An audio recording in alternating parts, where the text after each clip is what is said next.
ಇನ್ನು ನಿಖಿಲ್ ಕುಮಾರಸ್ವಾಮಿ ಅವರ ಮಾತು, ಈ ಭ್ರಷ್ಟ ಸರ್ಕಾರವನ್ನು ಕಿತ್ತಾಕೋ ತನಕ ಹೋರಾಟ ಮಾಡ್ತೀವಿ. ಯಾರ್ಯಾರ ಆಸ್ತಿ ಎಷ್ಟೆಷ್ಟು ವೃದ್ಧಿಯಾಗಿದೆ ಅಂತ ನಮಗೆ ಗೊತ್ತಿದೆ. ಸದನದಲ್ಲಿ ವಿಪಕ್ಷಗಳಿಗೆ ಮಾತನಾಡೋದಕ್ಕೆ ಇವರು ಅವಕಾಶ ಕೊಡ್ತಾ ಇಲ್ಲ ಕಾಂಗ್ರೆಸ್ನವರು. ಇದು ಹಲವು ಅನುಮಾನಗಳಿಗೆ ಕಾರಣವಾಗಿದೆ ಅಂತ ಸರ್ಕಾರದ ವಿರುದ್ಧ ನಿಖಿಲ್ ಕುಮಾರಸ್ವಾಮಿ ಕೂಡ ವಾಗ್ದಾಳಿ ನಡೆಸಿದ್ದಾರೆ. ಯುವ ನಾಯಕ ನಿಖಿಲ್ ಕುಮಾರಸ್ವಾಮಿ ಅವರಿದ್ದಾರೆ. ನಿನ್ನೆಯಿಂದಲೂ ಕೂಡ ಇವರು ಪಾದಯಾತ್ರೆಯಲ್ಲಿ ಪಾಲ್ಗೊಂಡಿದ್ದಾರೆ. ಅವ್ರನ್ನ ಮಾತಾಡ್ಸೋಣ. ಪಾದಯಾತ್ರೆ 2ನೇ ದಿನಕ್ಕೆ ಕಾಲಿಟ್ಟಿದೆ. ಯಾವ ರೀತಿ ರೆಸ್ಪಾನ್ಸ್ ಕಾಣಿಸ್ತಾ ಇದೆ?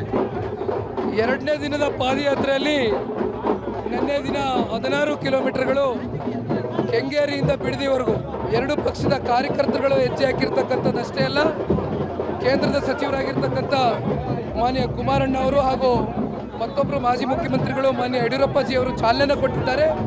ಬಹಳ ಉತ್ಸಾಹಕತೆಯಿಂದ ಹುಮ್ಮಸ್ಸಿನಿಂದ ಇವತ್ತು ಎರಡು ಪಕ್ಷದ ಕಾರ್ಯಕರ್ತರುಗಳು ನಮ್ಮ ಜೊತೆಯಲ್ಲಿ ಹೆಜ್ಜೆ ಆಗ್ತಾ ಇದ್ದಾರೆ. ಇವತ್ತು 22 ಕಿಲೋಮೀಟರ್ ಸ್ಟ್ರೆಚ್ಚು ಬಿಡದಿಯಿಂದ ಅಪ್ ಟು ಕೆಂಗಲ್ವರೆಗೂ ಇವತ್ತೇನು ನಮ್ಮ ಜೊತೆಯಲ್ಲಿ ಈಗಾಗಲೇ ಪಾದಯಾತ್ರೆಯಲ್ಲಿ ಭಾಗಿಯಾಗಿದ್ದಾರೆ.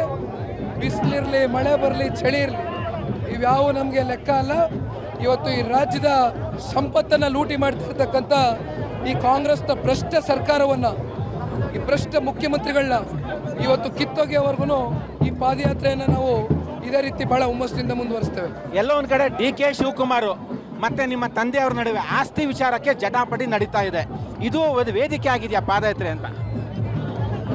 ಯಾರ್ಯಾರ ಆಸ್ತಿ ರಾಜಕಾರಣಕ್ಕೆ ಬಂದ ಮೇಲೆ ಎಷ್ಟು ವೃದ್ಧಿಯಾಗಿದೆ ಅಂತಕ್ಕಂಥದ್ದು ಜಗಜ್ಜಾಹಿರ.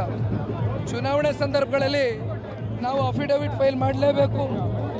ಬೆಳಗ್ಗೆ ಬಹುಶಃ ಕೆಲವೊಂದಷ್ಟು ಮಾಧ್ಯಮಗಳಲ್ಲೂ ನಾನು ನೋಡ್ತಾ ಇದ್ದೆ, ಯಾರ್ಯಾರ ಆಸ್ತಿ ಎಷ್ಟೆಷ್ಟು ವೃದ್ಧಿಯಾಗಿದೆ, ಎಷ್ಟು ಆಸ್ತಿವಂತರಿದ್ದಾರೆ ಅಂತಕ್ಕಂಥದ್ದು ನೀವೇ ಬಿಚ್ಚಿಡ್ತಾ ಇದ್ರಿ ರಾಜ್ಯದ ಜನತೆ ಮುಂದೆ. ಇವತ್ತು ಒಂದು ಮಾತನ್ನು ಹೇಳ್ತೇನೆ, ಶಿವಕುಮಾರ್ ಅವರು ಭಾಳ ಹಿರಿಯರಿದ್ದಾರೆ. ಆ ಹಿರಿತನಕ್ಕೆ ಗೌರವ ಕೊಟ್ಟೇ ಮಾತನಾಡ್ತೇನೆ.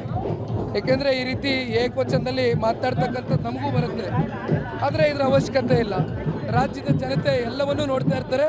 ನಮ್ಮ ಸಂಸ್ಕೃತಿಯನ್ನು ಬಿಟ್ಟು ಕೆಳಮಟ್ಟಕ್ಕೆ ಇಳಿಲಿಕ್ಕೆ ನಾವು ಯಾರು ಕೂಡ ಸಿದ್ಧರಿಲ್ಲ. ರಾಜಕೀಯವಾಗಿ ಒಬ್ಬರನ್ನೊಬ್ಬರನ್ನ ವಿರೋಧಿಸ್ತಕ್ಕಂಥದ್ದು ಸರ್ವೇ ಸಾಮಾನ್ಯ. ವಿಷಯಾಧಾರಿತವಾದಂಥ ಚರ್ಚೆಗಳು ಆಗಬೇಕಾಗಿರ್ತಕ್ಕಂಥದ್ದು ಕೂಡ ಭಾಳ ಆರೋಗ್ಯಕರವಾದಂಥ ಬೆಳವಣಿಗೆಗಳು.